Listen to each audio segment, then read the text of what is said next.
Hey, hi everyone. My name is Sumit and I welcome you all to the Civils Club. ये देखिए हमारा daily revision है static का, जहाँ पे हम लोग प्रीलिम्स 2024 के लिए कॉम्प्रिहेंसिवली कवर कर रहे हैं, right. And we are also running a comprehensive mentorship programme for prelims. तो जिसको भी उसमें एनरोल होना है, राइट, अंडर माई गाइडेंस, तो प्लीज़ इस पर्टिकुलर वेबसाइट www.civilsclub.in पे जाके विजिट कर सकता है and you can enrol yourself into that. चलिए on this note let us start off with today's discussion. ठीक है, हमारा ये इकोनॉमिक्स का पार्ट 2 है। अब हम बात करते हैं यहाँ पे बेस ईयर के बारे में। तो देखिए बेस ईयर उसको चुना जाता है that generally has a very stable price without much fluctuations. ठीक है, एंड दूसरा रिमेंबर, बेस ईयर जब भी हम चूज़ करते हैं फॉर कैलकुलेशन ऑफ जीडीपी, वो कोशिश ये भी की जाती है कि अभी रिसेंट का हो। ज़्यादा पुराना भी आप बेस ईयर ले लेंगे तो वही बात है ना, things would have change a lot. ठीक है, और वो करेक्ट अप्रॉक्सीमेशन नहीं आएगा। अच्छा, ऑल्सो रिमेंबर हमारे देश में जीडीपी जो मेजर की जाती है, ठीक है, इंडिया में, वो जीडीपी एट मार्केट प्राइस होती है।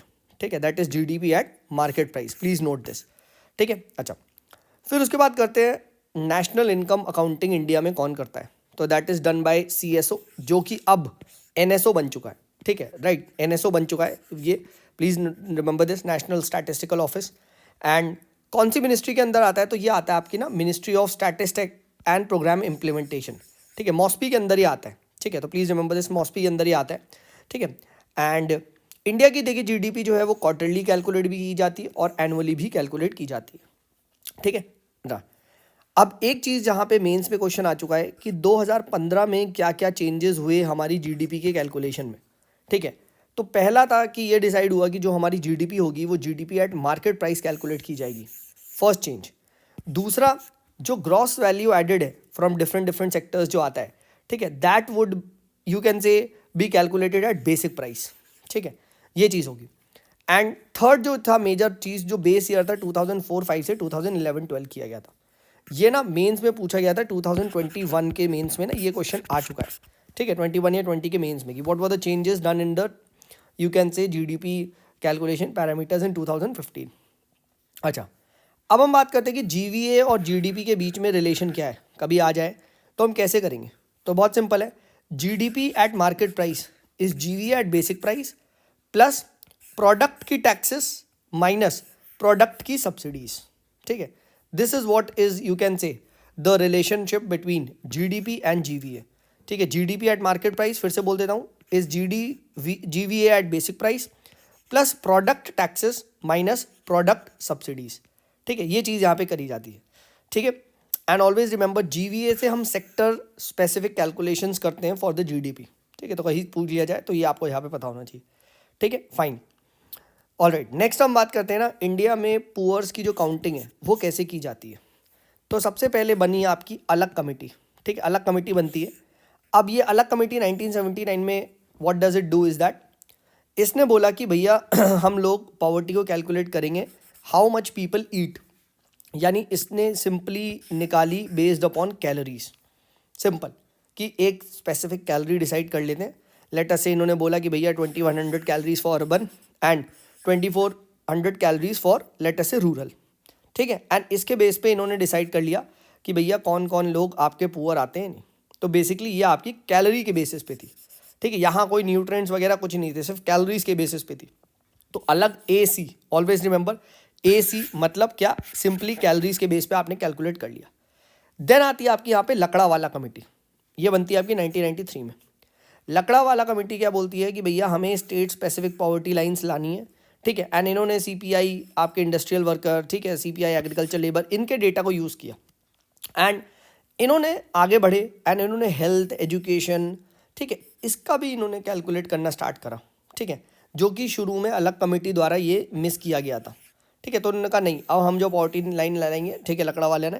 ठीक है, तो लकड़ा वाला ने क्या करा, भैया हम लोग स्टेट स्पेसिफिक पॉवर्टी लाइन लाएंगे और हेल्थ एजुकेशन इन सबका ख्याल रखा जाएगा। ठीक है, उसके बाद आते हैं तेंदुलकर जी, सुरेश तेंदुलकर कमेटी। ठीक है, अब सुरेश तेंदुलकर कमेटी ने क्या करा, सुरेश तेंदुलकर कमेटी ने जो पॉवर्टी बास्केट है उसको और ब्रॉड करा। कैसे, इन्होंने वही health education plus transport electricity, यानी इन्होंने बेसिकली कॉस्ट ऑफ लिविंग को कैलकुलेट किया। ठीक है, जो कि शुरू में मिसिंग था।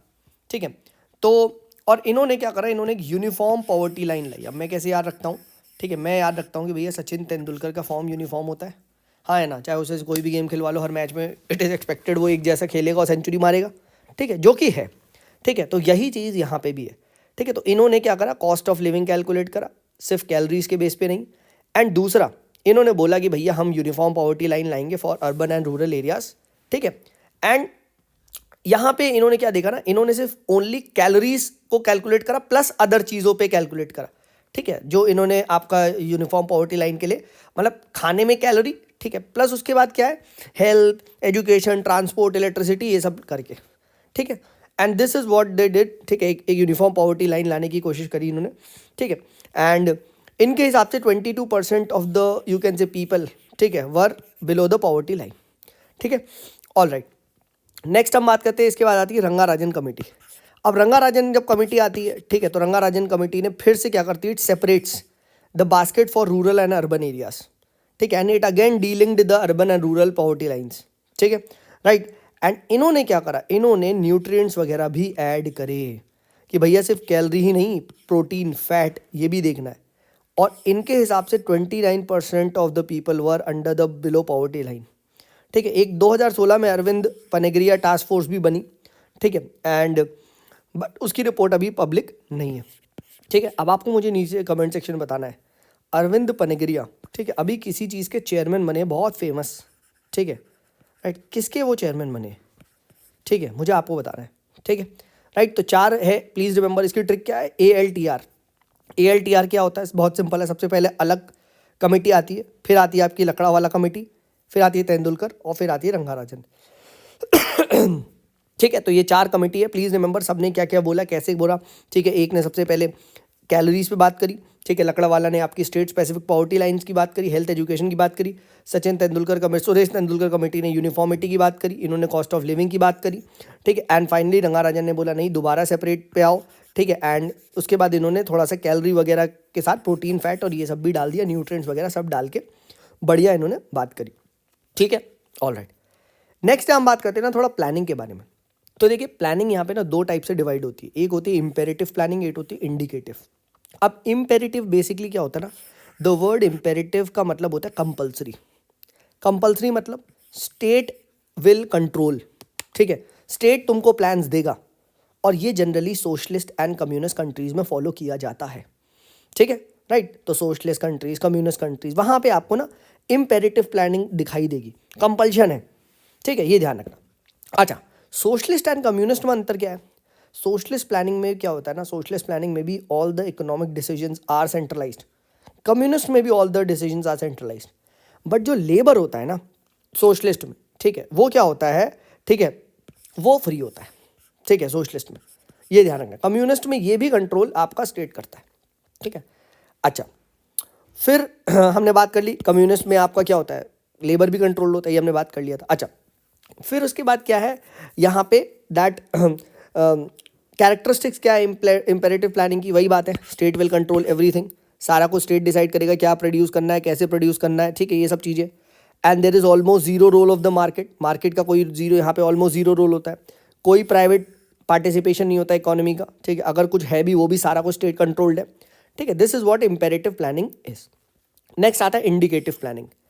इंडिकेटिव प्लानिंग जो बेसिकली होती है ना, ये मिक्स्ड इकोनॉमीज फॉलो करती है, ठीक है, यानी आप ऐसे देख सकते हो जैसे इंडिया 5 ईयर थोड़ा बहुत प्लान भी है, प्लस मार्केट सिस्टम भी एग्जिस्ट कर रहा है, और ये फ्रांस में स्टार्ट हुआ था, ठीक है, राइट। नेक्स्ट आता है सिस्टम प्लानिंग। तो सिस्टम प्लानिंग बेसिकली होता है ना कि यहाँ पे there is a less emphasis on social and institutional dimensions, कि कास्ट, क्रीड, ये सब नहीं देखा जाएगा, ठीक है, right. We will not look at the social dimensions of the planning, ठीक है। तो सर वो कौन सी प्लानिंग होती है जो ये देखती है, नॉर्मेटिव प्लानिंग, ठीक है। नॉर्मेटिव प्लानिंग ये सोशल इंस्टीट्यूशनल फैक्टर्स को भी देखता है। इनफैक्ट इकोनॉमिक सर्वे 2010-11 का आया था, उस टाइम ये हमारे टाइम में बहुत न्यूज़ में चल रहा था, ठीक है। इनका एक बहुत अच्छी लाइन थी, ये कहते थे क्या कि भैया अंटिल एनी प्रोग्राम और यू कैन से एनी स्कीम, अगर ये सोशल कस्टम से कनेक्ट नहीं कर पाएगी ना, तो दैट वोंट बी सक्सेसफुल। इसीलिए हमें क्या करना है, हमें जो नॉर्मेटिव प्लानिंग है उसको लाना चाहिए, उसको बढ़ावा देना चाहिए। We need to look into the social institutional dimensions of the planning as well. और नीति आयोग के आते ही जो नॉर्मेटिव एस्पेक्ट ऑफ प्लानिंग है वो स्ट्रेंथन हुआ है, ठीक है, अब समझे नॉर्मेटिव एस्पेक्ट क्या है, सिस्टम प्लानिंग क्या है, इंडिकेटिव प्लानिंग क्या है, इम्पेरेटिव प्लानिंग क्या है, दोनों याद रखना भाई, ये सब चारों पूछता है एक एक लाइन। ठीक है, नेक्स्ट बात करते हैं प्लानिंग इन इंडिया कहाँ से इंस्पिरेशन लेते हैं। तो भैया हम लोग सोवियत यूनियन से लेते हैं। दे वर द फर्स्ट कंट्री जिन्होंने 5 ईयर प्लान्स, नेशनल प्लानिंग को स्टार्ट किया था। ठीक है, Indian leaders they were very you can से इंस्पायर्ड। ठीक है, उनका सोशलिस्ट ओरिएंटेशन था, तो उन्होंने कहा चलो भाई हम भी करेंगे। ठीक है, और इकोनॉमिक प्लानिंग हमारे यहाँ सोशलिस्ट से इंस्पायर होकर हम लोग लाते हैं। तो कुछ प्लान्स के बारे में पता होना चाहिए। सबसे पहला आता है विश्वेश्वरैया प्लान। अब ये 1934 में आता है। ठीक है, and this is considered to be the first blueprint of India's planning. ठीक है, एंड इनका ऑब्जेक्टिव था कि भैया we will focus on industrialisation, and target था कि हम लोग नेशनल इनकम को डबल कर देंगे इन 10 ईयर्स। ठीक है, तो टारगेट पता होना चाहिए। ये भी भाई अगर आप टेस्ट वगैरह देंगे एंड पेपर वगैरह में पूछ लिया जाता है। ठीक है, डबल इनकम इन 10 ईयर्स। ठीक है, नेक्स्ट 1934 में आता है एक और फिक्की प्रपोजल। ठीक है, एंड ये कहता है कि सर हमें एक नेशनल प्लानिंग कमेटी बनानी चाहिए। ठीक है, कि भैया वो प्लानिंग के प्रोसेस को कोऑर्डिनेट करे। ठीक है, एंड गवर्नमेंट का जो रोल है वो आप कह सकते हो एक एक्टिव होना चाहिए। एंड जो आप अनडाइल्यूटेड लेसे फेरे कह रहे हो, यानी फ्री मार्केट इकोनॉमी के दिन जा चुके हैं। अब सरकार को आगे आना चाहिए, नेशनल प्लानिंग कमेटी वगैरह बना के स्टेट को आगे आना चाहिए। सेम चीज़ यहाँ पे बॉम्बे प्लान आता है 1994 1945 में। वो भी यही बात कहता है कि भैया रैपिड इंडस्ट्रियलाइजेशन करो। ठीक है, simultaneously you should develop consumer good की इंडस्ट्री। ठीक है, राइट, आप एग्रीगेरियन रीस्ट्रक्चरिंग करो। स्टेट के एक्टिव रोल की यहाँ भी बात चलती है। ठीक है, ये बात कर ले। देन उसके बाद आता है एक प्लान आता है अब which is opposite to the Bombay plan, वो आता है गांधीयन प्लान। एंड ये लेके आते हैं श्री SN अग्रवाल। ठीक है, ये कहते हैं नहीं, we should not promote the you can say rapid industrialisation and heavy industry, we should in fact promote cottage and village industry. Obvious सी बात यार, गांधी जी हैं। ठीक है, तो भाई गांधीयन इंस्पिरेशन तो कॉटेज विलेज वाले होंगे। ठीक है, नेक्स्ट आता है people's plan. Now people plan is basically by MN Roy, and MN Roy was a Marxist.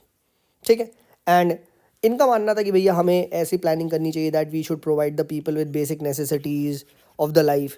ये प्लानिंग का मोटो होना चाहिए। ठीक है, फिर 1950s में आता है एक सर्वोदय प्लान, और ये कहता है कि भैया ठीक है वही socialist orientation that we should emphasis on agriculture, self reliance बनाना चाहिए, we should not be dependent upon the foreign capital, land reform करो। ठीक है, and this was brought about by Shri JP Narayan ji. ठीक है, राइट, तो ये ध्यान रखें सर्वोदय प्लान। ठीक है, JP नारायण। तो ये 6-7 प्लान है, अगर आपको ये पता है ठीक है तो बहुत ईजिली आप यहाँ पे कर लोगे। प्री इंडिपेंडेंस प्लानिंग हमारे देश में ये हुई है। ठीक है, राइट, तो प्री इंडिपेंडेंस के कौन कौन से प्लान है जल्दी से, Visvesvaraya plan, FICCI proposal, Bombay plan, Gandhi plan, people plan and Sarvodaya plan. ठीक है, ये चीज़ हमें यहाँ पे पता चल गई। अब पोस्ट इंडिपेंडेंस व्हाट हैपन्स। ठीक है, तो बनता है हमारे देश में एक प्लानिंग कमीशन, जिसका काम है भैया फॉर्मुलेट द 5 ईयर प्लान। ठीक है, एंड इसका चेयरमैन होते हैं प्राइम मिनिस्टर। ठीक है, please note this was a extra constitutional and a non statutory body. अब प्लानिंग कमीशन तो नहीं है, अब आपको मुझे बताना है प्लानिंग कमीशन को डिसॉल्व करके कौन सी बॉडी को बनाया गया है। ठीक है, ये आपको बताना है। देन क्या होता है, ये जो बॉडी है वो तो फॉर्मुलेट करेगी plan, but who will approve, who will implement, उसके लिए बनती है एक नेशनल डेवलपमेंट काउंसिल। इसका काम था अप्रूव द प्लान्स। 1952 में बनती है, ये भी नॉन स्टैट्यूटरी नॉन कॉन्स्टिट्यूशनल होती है, एंड इसके भी चेयरमैन प्राइम मिनिस्टर ही होते हैं। इसमें खास बात ये होती है कि chief minister of all states भी आ जाते हैं, एंड इसका काम होता है कि 5 ईयर प्लान्स को इम्प्लीमेंट करना है। ठीक है, राइट, तो काइंड ऑफ आपको यहाँ पे एक एलिमेंट ऑफ कोऑपरेटिव फेडरलिज्म दिखाई देता है। ठीक है, तो ये हमने बात कर लिया क्या कि पोस्ट इंडिपेंडेंस के बाद जो प्लानिंग है वो आपकी कैसे चलती है। ठीक है, अब ठीक है चलो बता देता हूँ। ठीक है, दैट इज क्या, नीति आयोग। नीति आयोग बनता है 2015 में। ठीक है, अबॉलिश करके। ठीक है, प्लानिंग कमीशन को, यू ऑल नो दैट। ठीक है, एंड अब जो प्लानिंग 5 ईयर प्लान्स भी अबॉलिश हो जाते हैं, बट नीति आयोग के हाथ में काफ़ी सारा प्लानिंग से रिगार्डिंग ठीक है ये है। ठीक है, अब नीति आयोग पे हम फिर डिस्कस करेंगे, डोंट वरी, अभी हम सब डिस्कस करेंगे। ठीक है, तो ये हमने यहाँ पे बात कर लिया 5 ईयर प्लान्स की। अच्छा, अब एक चीज़ ध्यान रखना, general outlines goals of the what were the goals of the 5 year plan. ये भी कभी कभी पूछ लेता है 5 ईयर प्लान्स के क्या क्या गोल्स थे। तो जनरली 4 गोल्स आपको देखने को मिलते हैं। ठीक है, GMSE। ठीक है, 1 वॉज ग्रोथ। ठीक है, वन वॉज मॉडर्नाइजेशन, ठीक है, one was self reliance and one was equity, ठीक है। तो ये आपको ना 5 ईयर प्लान्स के यहाँ पे ग्रोथ देख मतलब जनरल ऑब्जेक्टिव दिखेंगे।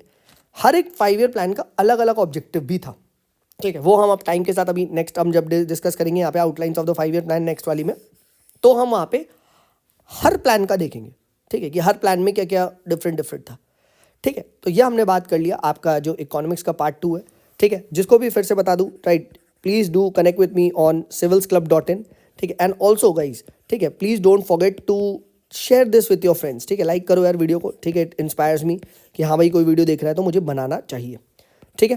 टेलीग्राम ग्रुप्स वगैरह में आप पोस्ट कर सकते हैं, ठीक है। टेलीग्राम चैनल भी भैया सेम नाम से, ठीक है, द सिविल्स क्लब। एंड मेरी टेलीग्राम आईडी है सुमित इज़ देयर। तो किसी को भी अगर कोई डाउट वगैरह हो, ठीक है, right, and you want some personal consultation, तो definitely you can message me on Sumit is there. चलिए ठीक है, this is me Sumit signing off, bye bye.